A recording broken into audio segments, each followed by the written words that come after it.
తెలుగు రాష్ట్రాల్లో ఇప్పుడు ఏం నడుస్తోంది అని అడిగితే ఐబొమ్మ గురించి టాపిక్ నడుస్తోంది అని చెప్పాలి. ఎస్, ఐబొమ్మ. ఇప్పుడు దీని పేరెత్తని నోరు లేదు. ఇప్పుడు 1 వీక్ నుంచి తెలుగు స్టేట్స్లో టాప్ ట్రెండింగ్లో నడుస్తోంది ఈ టాపిక్. ఐబొమ్మ రవి అరెస్ట్ అవ్వడం, పైరసీ వెబ్సైట్ని క్లోజ్ చేయడం ఒక వర్షన్ మాత్రమే. మరో వర్షన్పై పెద్ద డిస్కషన్ నడుస్తోంది. అదే ఈ సైట్ల ద్వారా రవికి డబ్బులు ఎలా వచ్చాయి, ఎంత సంపాదించాడు, దీనిపై పోలీసులు క్లారిటీ ఇచ్చారు.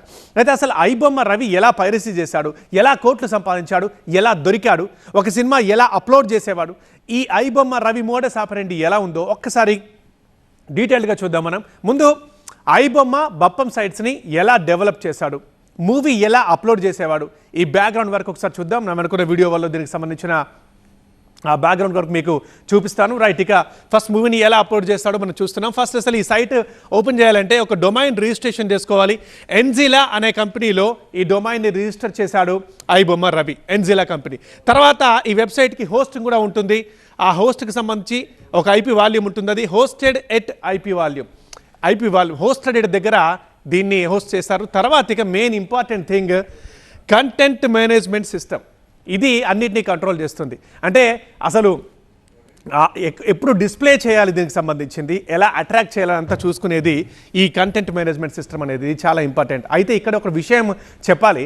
డొమైన్ రిజిస్టర్ కోసం రవి తన డెబిట్ కార్డ్ అండ్ ఈమెయిల్ ఇచ్చాడు. సొంతం అవి తన డెబిట్ కార్డే, తన ఈమెయిల్ ఐడి ఇచ్చాడు. సో ఈ సైట్ని హోస్టింగ్ చేయడానికి ఐపీ వాల్యూమ్ అనే హోస్టింగ్ కంపెనీ వినియోగించాడు. ఇప్పుడు అడిగితే నాది కాదు అని రవి చెప్పడానికి ఇక్కడ వీల్లేదు, ఎందుకంటే ఇచ్చిన డెబిట్ కార్డ్ అతందే, తర్వాత ఆ ఈమెయిల్ ఐడి కూడా అతందే, కాబట్టి క్లియర్గా అతనే నడిపిస్తుంటారని ఇక్కడ సాక్ష్యం ఉంది. ఇక సిఎంఎస్ గురించి మనం ఒకసారి మాట్లాడుకుందాం. అంటే సిఎంఎస్ అంటే కంటెంట్ మేనేజ్మెంట్ సిస్టమ్. ఇది చాలా ఇంపార్టెంట్ ఇది, ఎందుకంటే కంటెంట్ మొత్తాన్ని ఇదే మేనేజ్ చేస్తుంది. అంటే సినిమాని ఎప్పుడు డిస్ప్లే చేయాలి, ఎప్పుడు యాడ్ ఇవ్వాలనేది ఈ సాఫ్ట్వేర్ కంట్రోల్లో ఉంటుందన్నమాట. ఇక దీన్ని ఆపరేట్ చేయడానికి ఒక ప్యానెల్ ఉండాలి కదా. ఆ ప్యానెల్ అంటే ఇక్కడ మనకు మనుషులు వస్తారు, దీన్ని ఆపరేట్ చేయడానికి ఒక ప్యానెల్ ఉంటుంది, ఐబొమ్మ బప్పం ప్యానెల్. ఇక్కడ కొంతమంది ఉంటారు, సో వాళ్ళు దాన్ని ఆపరేట్ చేస్తూ ఉంటారు, ఈ సాఫ్ట్వేర్ని ఎప్పటికప్పుడు అప్డేట్ చేస్తూ ఉంటారు. ఇంకా ఆ తర్వాత మనం నెక్స్ట్ చూద్దాం క్రియేటింగ్ పోస్టర్. ఒక పోస్ట్ క్రియేట్ చేయడం. పోస్ట్ క్రియేట్ అంటే ఇక్కడ ఇన్ ద సెన్స్ ముందుగా పోస్టర్ని క్రియేట్ చేయడం. ఎస్, సినిమాల పోస్టర్లు తయారు చేస్తారు. ఇందుకోసం రవి ఫ్రెండ్ నిఖిల్, మీకు తెలిసే ఉంటుంది, ఈ కేసులో మనం చాలా మాట్లాడుకుంటున్నాం, నిఖిల్ సహాయం చేశాడు రవికి. తర్వాత ఈ పోస్టర్ తర్వాత ఒక లింక్ ఒకటి జనరేట్ చేస్తారు, మూవీ లింక్. ఈ లింక్ జనరేట్ చేసిన తర్వాత దాన్ని డౌన్లోడ్ లింక్ జనరేట్ చేస్తారు, దాని తర్వాత పబ్లిష్ చేస్తారు. అంటే స్ట్రీమ్ కావడానికి, ఐబొమ్మలో స్ట్రీమ్ కావడానికి ఒకటి ఉంటుంది, ఐబొమ్మలో మనం డైరెక్ట్ చూడొచ్చు, లేదా డౌన్లోడ్ చేయడానికి ఒక లింక్ ఉంటుంది, అది డౌన్లోడ్ చేసుకోవచ్చు. ఆ తర్వాత ఇవి క్రియేట్ చేసిన తర్వాత మూవీ పబ్లిష్ చేస్తారు.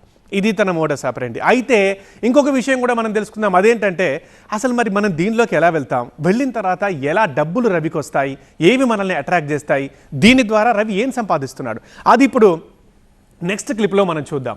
అంటే ఇది చాలా ఇంపార్టెంట్, ఓకేనా. ఇక యూజర్ మనం చేసింది ఏంటి, మన వల్ల రవికి వచ్చింది ఏంటి చెప్పేది ఇక్కడ నేను క్లియర్గా చెప్తాను. యూజర్ విజిట్ మనం చూస్తాం, ఐబొమ్మ బప్పం అని మనం ఒకసారి గూగుల్లో సెర్చ్ చేస్తాం. అయితే అక్కడ రీడైరెక్ట్ స్క్రిప్ట్ అని ఉంటుంది. రీడైరెక్ట్ స్క్రిప్ట్ ఇది యాక్టివ్ అవుతుంది. ఇదేంటి, ఇది ఒక సాఫ్ట్వేర్. రీడైరెక్ట్ స్క్రిప్ట్ అనేది ఒక సాఫ్ట్వేర్, ఇది యాక్టివ్ అవుతుంది. ఇదేం చేస్తుంది అంటే యూజర్లని, అంటే మనం ఇప్పుడు సినిమా చూద్దామని మనం వెళ్తాం కదా ఆ సైట్లోకి, మనల్ని అట్రాక్ట్ చేసి ఎక్కడికి లాక్కెళ్తుంది, గేమింగ్ అండ్ బెట్టింగ్ వెబ్సైట్లోకి తీసుకెళ్తుంది. అదొక రూమ్, ఇక ఆ రూమ్లోకి మనల్ని తీసుకెళ్తుంది. అక్కడ గేమింగ్ సైట్లు ఉంటాయి, బెట్టింగ్ వెబ్సైట్లు ఉంటాయి, అవి మనల్ని రమ్మని అట్రాక్ట్ చేస్తూ ఉంటాయి. ఈ సైట్లో మీ అందరికీ తెలుసు గేమింగ్ అండ్ బెట్టింగ్ యాడ్స్ ఉంటాయి. సినిమా చూస్తుంటే మధ్య మధ్యలో యాడ్ కూడా వస్తుంటుంది. అండ్ మనం సైట్లోకి ఓపెన్ చేయగానే ఆ వస్తూ ఉంటే వెనకనే బ్యాక్ వస్తూ ఉంటాం. సో అవే ఈ గేమింగ్ అండ్ బెట్టింగ్ వెబ్సైట్లో. దీని ద్వారా అడ్వర్టైజ్ కంపెనీకి వెళ్తాయి, డబ్బులు వచ్చేస్తాయి. అంటే ఇంకేముంది, సింపుల్.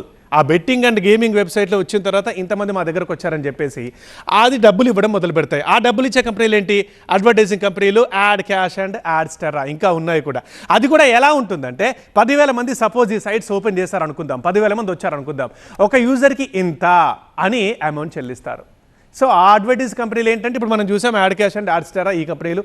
దీని నుంచి ఇక ఇంకొక కంపెనీకి వస్తాయి, ఆ కంపెనీ నుంచి ఇమ్మడి రవి ఆయన అకౌంట్లోకి డబ్బులు పడుతూ ఉంటాయి. ఇది మనం సినిమా చూస్తున్నాం అని అనుకుంటాం, కానీ అసలు అంతకన్నా పెద్ద సినిమా ఐబొమ్మ రవి చూపిస్తున్నాడు. దాని ద్వారా కోట్లు సంపాదిస్తున్నాడు ఈ బెట్టింగ్ కంపెనీస్ అండ్ గేమింగ్ వెబ్సైట్ల ద్వారా. రైట్, ఇక దీని గురించి పూర్తిగా అడిషనల్ సిపి శ్రీనివాస్ మాట్లాడారు. ఒకసారి ఆయన ఏమన్నారో చూద్దాం.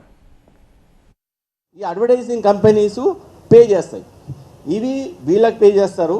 ఈ కంపెనీస్ అన్ని కలిపి మళ్ళీ డైరెక్ట్గా మళ్ళీ ఇక్కడ యాడ్బుల్ కంపెనీ ఈజ్ హీజ్ కంపెనీ, ఇమ్మండి రవి కంపెనీ ఇది. అక్కడ నుంచి గేమింగ్ నుంచి యాడ్ క్యాష్కి ఆర్ యాడ్ స్టారాకి పోయి అక్కడ నుంచి మళ్ళీ ఇతని గేమింగ్ కంపెనీకి వస్తుంది. యాడ్బుల్ అనేది యాడ్ కంపెనీ అనేది, ఈ కంపెనీకి ఇతనికి డబ్బులు వస్తాయి. ఇది అంతా యూఎస్డిటీ రూపంలో వస్తాయి. యూఎస్డిటీ నుంచి డైరెక్ట్గా మళ్ళీ రవి యొక్క అకౌంట్కి ట్రాన్స్ఫర్ అవుతాయి. దిస్ ఈజ్ హౌ ఈ gets the money.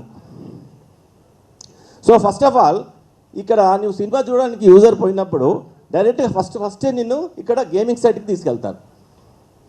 First gaming సైట్కి లేదా బెట్టింగ్ యాప్స్ ఉన్నదానికి నీవు చూడాల్సిందే. బెట్టింగ్ యాప్స్ గేమింగ్ యాప్స్ ఉన్నప్పుడు నీవు అక్కడ టెంప్ట్ అయ్యి చాలామంది బెట్టింగ్ యాప్స్కి వెళ్ళిపోతారు, కొంతమంది గేమింగ్ యాప్స్కి వెళ్ళిపోతారు.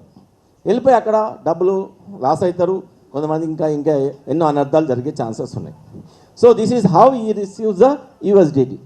ఆ యూఎస్డిటీలో ఉన్న మనీని మళ్ళీ ఇండియన్ అకౌంట్స్లోకి మార్చుకొని ఇండియన్ కరెన్సీ లోపల ఫియస్ట్ కరెన్సీ లోపల మార్చుకుంటాడు. This is how he generates the money, this is how he gets the money.